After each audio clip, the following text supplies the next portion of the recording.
ఏ శుభకార్యానికైనా శుభారంభం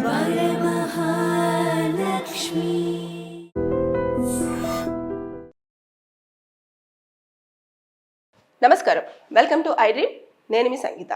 ఒక భర్త తన భార్యని ప్యాకాటలో వేలం వేయడం జరిగింది. అసలు ఏం జరిగింది, ఎక్కడ జరిగింది అనేది మనం వివరాల్లోకి వెళితే, ఇది ఉత్తరప్రదేశ్లో జరిగిన సంఘటన.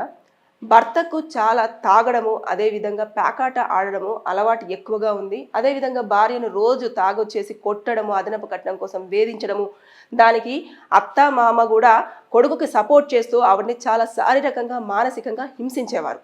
అయితే ఒకరోజు ప్యాకాట ఆడుతున్నప్పుడు భర్త దగ్గర ఉన్న డబ్బులు అయిపోవడంతో అతను నా భార్యను వేలం వేస్తున్నాను, ఎవరు ఎంతకు పాడుకుంటే అంతకు పాడుకోండి అని చెప్పేసి ఓపెన్గా పెట్టడం జరిగింది. పెట్టిన తర్వాత ఒక 8 మంది వరకు కూడా ఆ వేలంలో పాడడం జరిగింది. పాడిన తర్వాత అతను ఆ గేమ్లో కూడా పూర్తిగా ఓడిపోయాడు. ఆ ప్యాకెట్లో అతను ఓడిపోయిన తర్వాత ఇమీడియట్గా 8 మంది కూడా తన భార్య ఇంటికి బలవంతంగా వచ్చేసి ఆమె పైన అత్యాచారం చేయడం జరిగింది. ఇమీడియట్గా ఆవిడ దగ్గరలోని పోలీస్ స్టేషన్కి పరిగెత్తుకుంటూ వెళ్ళేసి, ఇలా నా పైన 8 మంది, నా భర్త ఇలా నన్ను ప్యాకాడుతూ వేలం వేయడం జరిగింది, వారు వచ్చేసి నన్ను అత్యాచారం చేశారు, ఇందులో మా అత్త మామ కూడా సపోర్ట్ చేశారు అని చెప్పేసి వాళ్ళందరి మీద కూడా కేసు ఫైల్ చేయడం జరిగింది. ఇక్కడ చూసేసుకుంటే వీరందరికీ కూడా పనిష్మెంట్ పడే అవకాశాలు ఉంటాయి.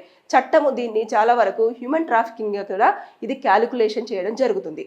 అంటే క్రూరత్వంగా బిహేవ్ చేయడం, అదేవిధంగా ఆవిడ కన్సర్న్ లేకుండా ఆవిడ వేలం వేయడం, ఆవిడ ఏమైనా వస్తువా కాదు కదా, మనిషి కదా, మనిషిని అలా నిలబెట్టేసి ఆవిడకు తెలియకుండా ఇంతకు పాడుకుంటారో అంతకు పాడుకోండి అని చెప్పేసి అనడమే కాకుండా అక్కడ అత్యాచారానికి కూడా బలైపోయింది ఆవిడ.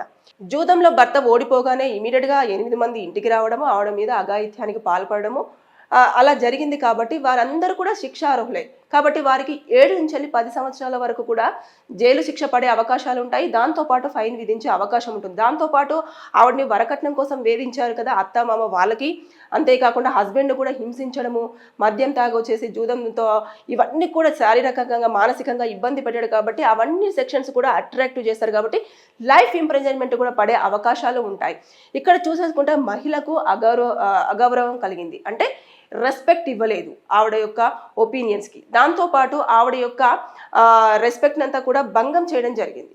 ఇకపోతే ఆవిడ అనుమతి లేకుండా ఇలాంటివన్నీ కూడా చోటు చేసుకున్నాయి. కాబట్టి ఇవన్నిటిని కూడా క్యాలిక్యులేషన్ చేస్తారు. ఇక వెంటనే ఇమీడియట్గా ఆవిడ పోలీస్ స్టేషన్, దగ్గరలోని పోలీస్ స్టేషన్కి వచ్చేసి ఆ 8 మంది మీద కంప్లైంట్ ఇస్తూ భర్తని, అదేవిధంగా అత్తను, మామను కూడా చెప్పడం జరిగింది. కాబట్టి ఇప్పుడు పోలీసు వాళ్ళు పూర్తి స్థాయిలో ఎంక్వైరీ చేస్తారు. అంటే ఈ ప్యాకెట్ అనేది ఆడుతున్నారు కదా, అదే నేరం, ఇంకా దాంట్లో ఒకటి, తర్వాత నెక్స్ట్ హింసించడము, ఇవన్నీ ఉన్నాయి. కాబట్టి వీటన్నింటి నేపథ్యంలో అతని మీద సెక్షన్స్ అన్నీ కూడా అట్రాక్ట్ అయ్యే అవకాశం ఉంటుంది.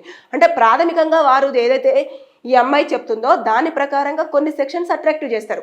ఎప్పుడైతే పోలీసులు ఎంక్వైరీ చేసిన తర్వాత వారికి వస్తున్న ఇన్ఫర్మేషన్ బట్టేసి కొన్ని సెక్షన్స్ యాడ్ అవుతాయి. ఇకపోతే ఎప్పుడైతే షార్ట్ షీట్ అనేది ప్రిపేర్ చేస్తారో దాంట్లో ఫైనల్గా కొన్ని సెక్షన్స్ని పెట్టేసి ఎలాంటి సెక్షన్స్ అన్ని అట్రాక్ట్ అవుతాయి అనేది ఫుల్ ఫ్లెడ్జ్డ్గా ఇచ్చింది మాత్రం ఇంకా అది ఫైనల్ రిపోర్ట్ కింద అవుతుంది. కాబట్టి అది కోర్టులో సబ్మిట్ చేస్తారు. కాబట్టి ఇక అప్పుడు ఏ సెక్షన్స్ అయితే అప్లికేబుల్ అవుతాయో ఆ సెక్షన్స్ ప్రకారంగా తీర్పు అనేది రావడం జరుగుతుంది. వారికి తప్పు చేయకపోతేనేమో వారు ఎవిడెన్స్ సబ్మిట్ చేసుకోవాలి. తప్పు చేస్తే మాత్రం ఖచ్చితంగా పనిష్మెంట్ పడే అవకాశాలు ఉంటాయి. ఇలాంటి కేసులలో మాత్రం ఖచ్చితంగా ఇలా జరిగే అవకాశం ఉంటుంది. అంటే డబ్బు కోసము మనిషి ఎంత పని చేస్తున్నాడు అనేది మనం అసలు ఊహకు కూడా అందట్లేదు.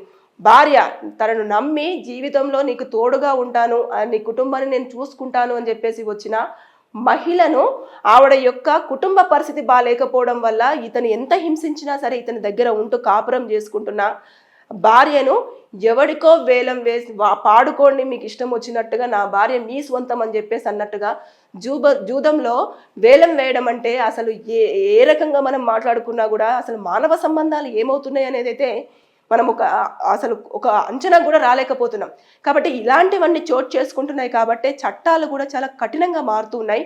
పనిష్మెంట్స్ అనేవి కూడా ఇమీడియట్గా రావడం జరుగుతుంది. కొన్ని ఏళ్ల పాటు అనేది ఈ మధ్య కాలంలో ఉండట్లేదు. ఇమీడియట్గా ఒక 1 year 2 yearsలోనే ఖచ్చితంగా పనిష్మెంట్ అనేది పడిపోయే అవకాశాలు కనిపిస్తూ ఉన్నాయి. కాబట్టి ఇక్కడ చూసేసుకుంటే వీరికి కూడా శిక్ష పడిందనుకో లైఫ్ ఇంప్రిజన్మెంట్, అంటే జీవిత ఖైదు, యావజ్జీవ కారాగార శిక్ష పడే అవకాశాలు ఉంటాయి. ఇంకా వాళ్ళు జైలు నుంచి బయటకు వచ్చే అవకాశాలు కూడా ఉండవు. ఇక్కడ అత్త కూడా ఆడమ్మాయే అయినా సరే ఇక్కడ కోడల్ని ఇంత ఇబ్బంది పెడుతున్నా సరే సపోర్ట్ చేసి కొడుకుకి సపోర్ట్ చేస్తూ నా కొడుకుని ఇలా అంటావా అలా అంటావా అని చెప్పేసి కోడల్నే హింసించడం తప్పించి ఇలా చేయడం అనేది చాలా వరకు ఇప్పటికీ కొన్ని ప్లేసెస్లలో ఇలా జరుగుతుంది కాబట్టే చట్టాలు అనేవి ఎప్పటికప్పుడు కొత్తగా జడ్జిమెంట్స్ ఇస్తూనే వారికి పనిష్మెంట్స్ ఇస్తూనే తీర్పులు అనేవి తొందరగా వెలువరచడం అనేది జరుగుతూ వస్తుంది. కాబట్టి దయచేసి ఎప్పుడైనా సరే ఇలాంటివి చోటు చేసుకుంటున్నప్పుడు తెలిసినా సరే మీ దృష్టిలో ఉన్నా సరే పోలీసులకు ఇన్ఫర్మేషన్ ఇవ్వండి, వారిని కాపాడిన వారు అవుతారు.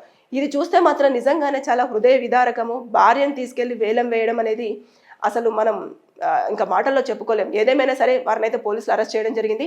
ఖచ్చితంగా వారికి శిక్ష అయితే పడడం ఖాయం. Thank you. నిజంగా ప్రస్తుతం ఉన్నటువంటి సమాజం దేనికి ప్రయారిటీ ఇస్తుంది? ఆర్థిక సంబంధాల చుట్టూ మాత్రమే తిరుగుతోంది. మళ్ళీ ఎన్నికలంగానే చాలా విరక్తి కలుగుతాను. మంచి అనిపిస్తుంది కదా, లేడీస్ కూడా ఛాలెంజింగ్ జాబ్స్ చేసినప్పుడు చాలా బాగుంటది. ట్రాఫిక్ అసిస్టెంట్స్ గా నియమించిన ట్రాన్స్జెండర్స్ అందరితో సాల్యూట్ చేయించుకుంటున్నారు. ఫుడ్ డెలివరీ ఇవ్వటానికి వెళ్ళినటువంటి డెలివరీ బాయ్ అనిల్ పై కళ్ళ ముందు